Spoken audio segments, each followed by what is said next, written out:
Film अब तक के सबसे महान भागने वाले कलाकार हैरी हॉडिनी के साथ शुरू होती है, जो एक पुल के किनारे पर खड़ा है, सभी धातु की जंजीरों से बंधे हैं और कूदने के लिए तैयार हैं।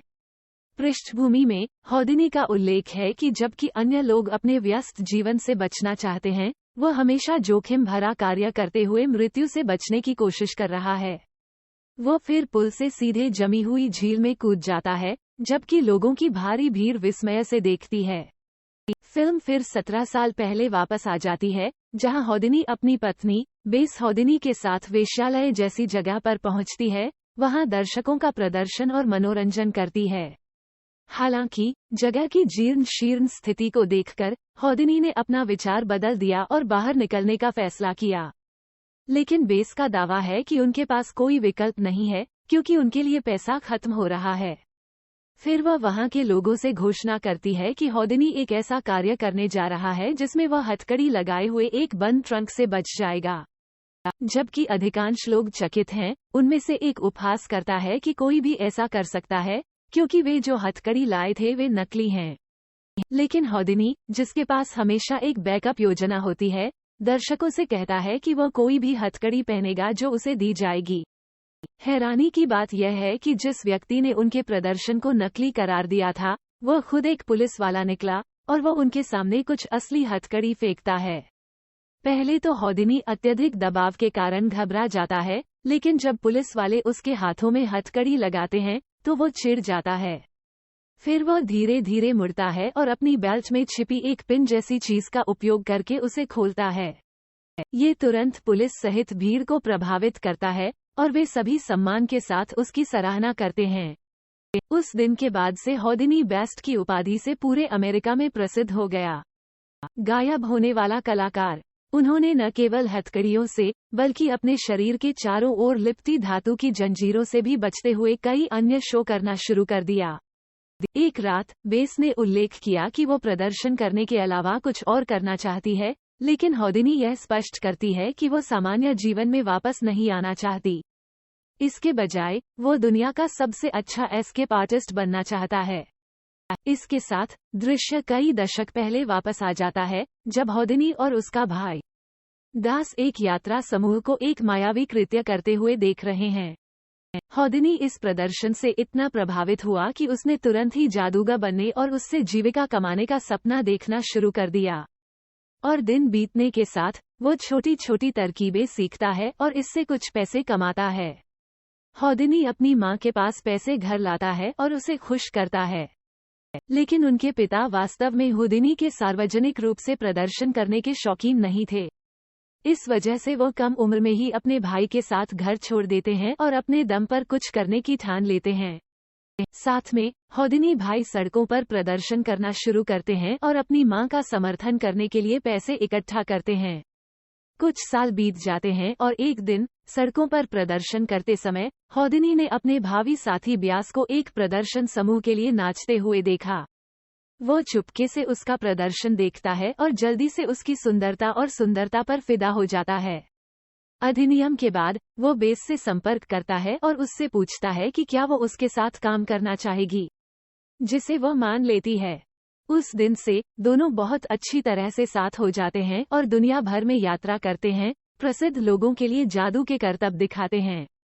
हॉडिनी के भाई दास, जो अभी भी राज्यों में हैं, प्रासंगिक बने रहने के लिए उनकी चालों की नकल करने की कोशिश करते हैं। हालांकि हॉडिनी को ये पसंद नहीं है और वह और भी जोखिम भरे काम करने का फैसला करता है, जिसे कोई भी दोहराने की हिम्मत नहीं कर सकता। इसके बाद दृश्य 1896 में स्थानांतरित हो जाता है, जहां हॉडिनी और बेस एक लोकप्रिय जेल का दौरा करते हैं और हेड शेरिफ से उसे बंद करने के लिए कहते हैं।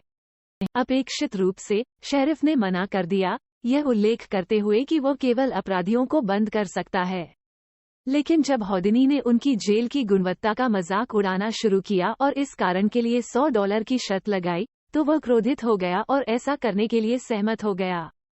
यहाँ हमें पता चलता है कि हॉडिनी इस स्टंट को करना चाहती है क्योंकि इससे समाचार पत्रों को भुगतान किए बिना भी बहुत प्रचार मिलेगा।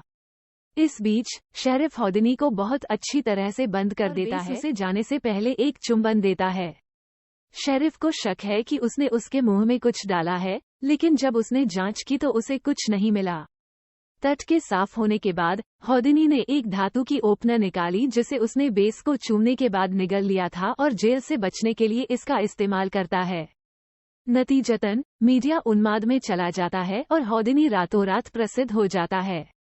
यहाँ तक कि प्रशंसक उन्हें बड़ी और अधिक सुरक्षित जेलों से भागने की सलाह देने लगते हैं। हौदिनी इन चुनौतियों में से एक को स्वीकार करता है और 1900 में शिकागो, इलिनॉइस में एक चाल करने के लिए आता है। इस बार वो अपने पूरे शरीर पर धातु की जंजीरों से लिपटा हुआ है और यहाँ तक कि उसका मुंह भी एक पट्टा से ढका हुआ है। ये संदेह है कि चुंबन के दौरान बेस ने उसे पहले एक चाबी दी थी। हालांकि जेल प्रेरी की निराशा के कारण बंद होने के केवल 5 मिनट के बाद हौदिनी अपने पीछे कोई निशान छोड़े बिना जेल से भाग जाता है। कई बार जेल से छूटने के बाद हौदिनी पूरी दुनिया में इन नामों से मशहूर हो गया। हथकड़ी राजा और जंजीरों को तोड़ने वाला, खलीसी। एक दिन हौदिनी को प्रॉप आइटम की खरीदारी करते देखा जा सकता है। एक दुकान में वह जिम कोलिन्स के मालिक से मिलता है, जो उसे बहुत अच्छी तरह से जानता है और यह भी दावा करता है कि उसने दुकान में अधिकांश वस्तुओं को डिजाइन किया है। हौदिनी वास्तव में जिम के काम से प्रभावित है, जिसमें वह भी शामिल है, जिसमें कलाकार को पानी से भरे एक बॉक्स के अंदर उल्टा लटक कर भागना पड़ता है। कुछ दिनों के बाद हौदिनी और बेस जिम की कार्यशाला में जाते हैं, जहां उन्होंने वाटर कंटेनर एक्ट के लिए एक मॉडल बनाया है।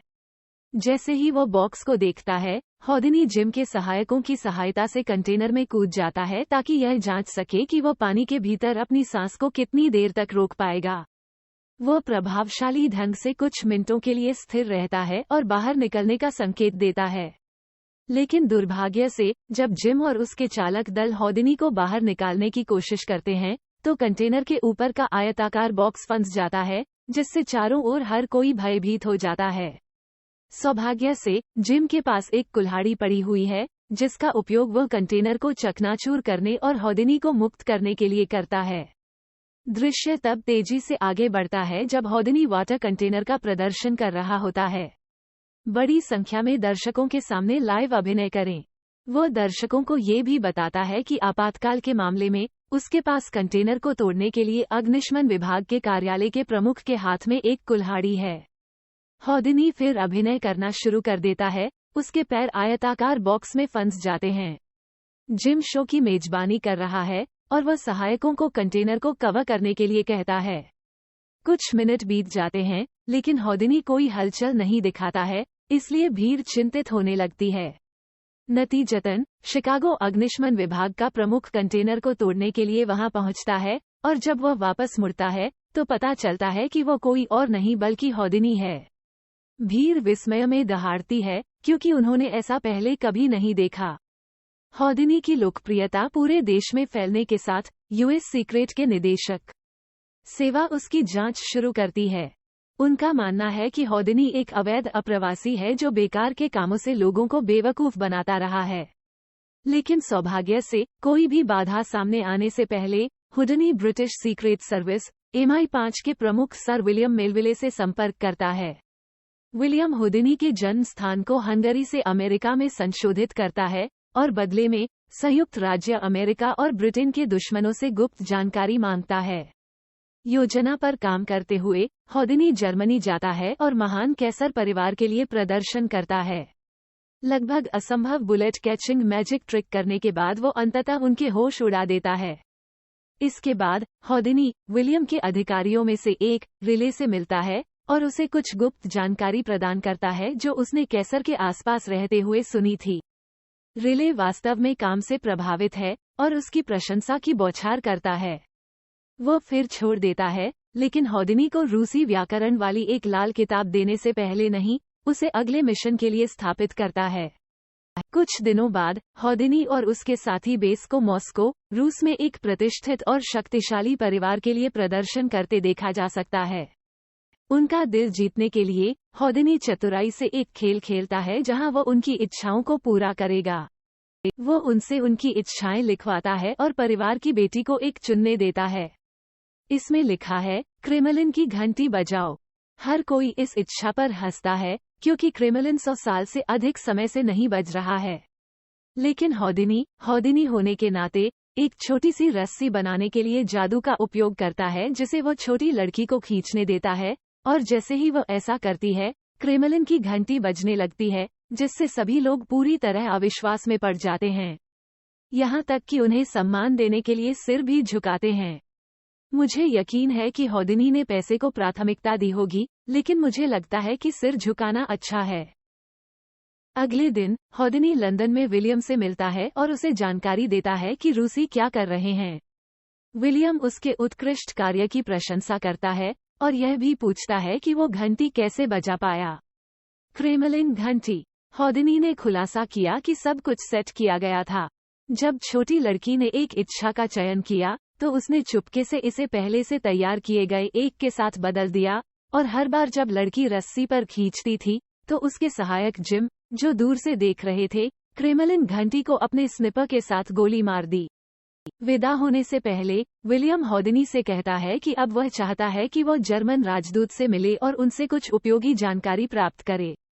इसके बाद दृश्य जर्मनी में स्थानांतरित हो जाता है, जहां हौदिनी दर्शकों और जर्मन राजदूत के सामने एक नई चाल चल रही है। जिम का उल्लेख है कि हौदिनी तिजोरी के अंदर बंद है, जिसमें उसके पास सांस लेने का केवल 10 मिनट का समय है। हालांकि वास्तव में हौदिनी तिजोरी में नहीं है, लेकिन राजदूत के कार्यालय के अंदर कुछ महत्वपूर्ण कागजात खोजने की कोशिश कर रहा है। दुर्भाग्य से जब वो जगह के चारों ओर ताक झांक कर रहा होता है, तो राजदूत एक लड़की के साथ अपने कार्यालय में लौटता है, हौदिनी को तिजोरी के अंदर छिपने के लिए मजबूर करता है, और मामले को बदतर बनाने के लिए राजदूत ने तिजोरी को थोड़ा खुला देखा, उसे ठीक से बंद करने के लिए प्रेरित किया। हौदिनी ताले खोलने में विशेषज्ञ होने के बावजूद दबाव महसूस करना शुरू कर देता है, क्योंकि वह पहले कभी भी एक वास्तविक तिजोरी के अंदर नहीं गया था, लेकिन समय बीतने के साथ उसे याद आता है कि वह हैरी हौदिनी है, जो दुनिया का अब तक का सबसे बड़ा शोमैन है। इस प्रेरणा से वो तिजोरी में मौजूद तालों की संख्या गिनना शुरू कर देता है और उस क्लिक को याद करता है जब राजदूत ने उसे बंद किया था, और केवल कुछ ही मिनट शेष रहते हुए वह सफलतापूर्वक एक एक ताला खोल देता है और तिजोरी से बाहर निकल जाता है।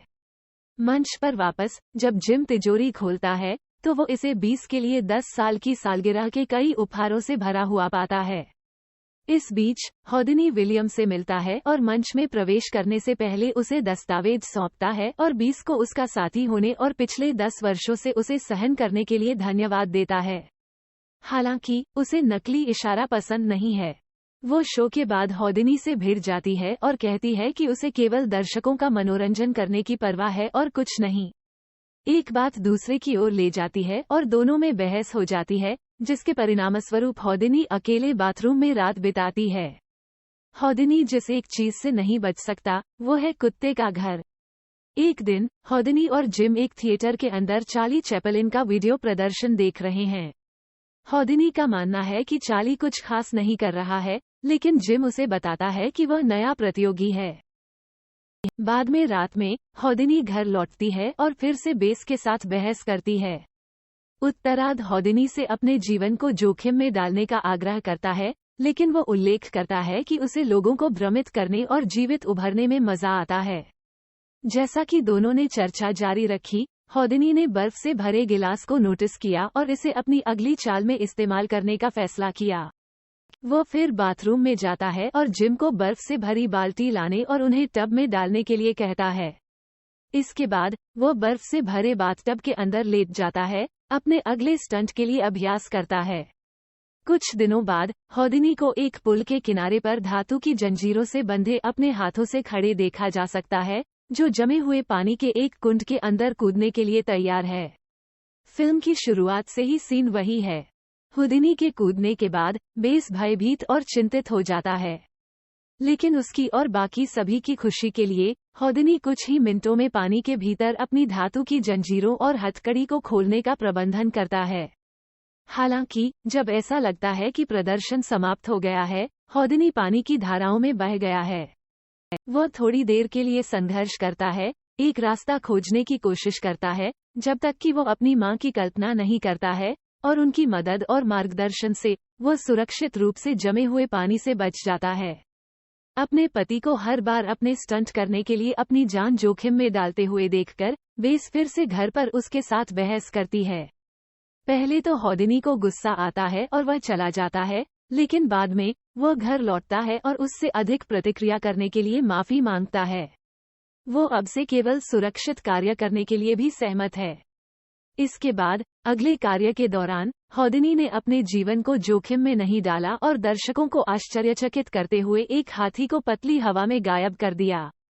प्रदर्शन के बाद वह पहले के ब्रिटिश एजेंट रिले से संपर्क करता है, जो उसे उनके लिए कुछ गुप्त जानकारी लाने के लिए यूरोप और वाशिंगटन जाने के लिए कहता है। हौदिनी अनुरोध को अस्वीकार करने की कोशिश करता है, लेकिन रिले ने उसे ये कहकर मना लिया कि उसके प्रशंसकों को विश्व भ्रमण पसंद आएगा। इसके बाद ये दृश्य 1914 में एम्पायर थिएटर में स्थानांतरित हो गया, जहां शर्लक के लेखक सर आर्थर थे। होम्स भी दर्शकों के बीच है।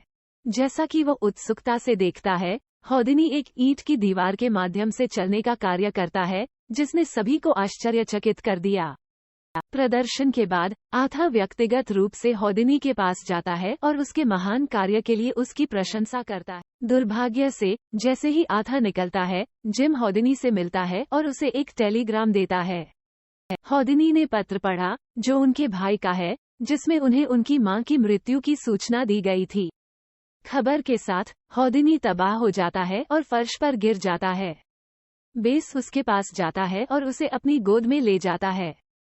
हौदिनी के थोड़ा शांत होने के बाद वह बेस से अनुरोध करता है कि वह अपने भाई को अंतिम संस्कार के लिए आने तक अपनी मां को दफनाने से रोके।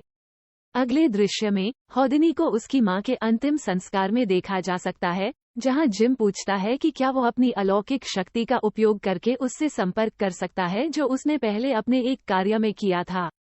हालांकि हौदिनी ने स्पष्ट किया कि यह अभिनय दर्शकों का मनोरंजन करने के लिए केवल एक चाल थी और उसके पास कोई अलौकिक क्षमता नहीं थी।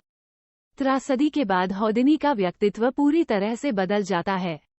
वह फिल्मों में अधिक शामिल होने लगता है, लेकिन हर दिन वह दैवीय शक्तियों का उपयोग करके अपनी मां से संपर्क करने की कल्पना करता है। वो कई क्लेरवॉयंट्स से संपर्क करने की कोशिश करता है, जो दावा करते हैं कि वे मृत लोगों की आत्माओं से संपर्क कर सकते हैं। हालांकि वे सभी नकली निकलते हैं। क्रोधित होकर हौदिनी ने उनका पर्दाफाश किया और यहाँ तक कि 1925 में उनके बारे में एक किताब भी लिखी।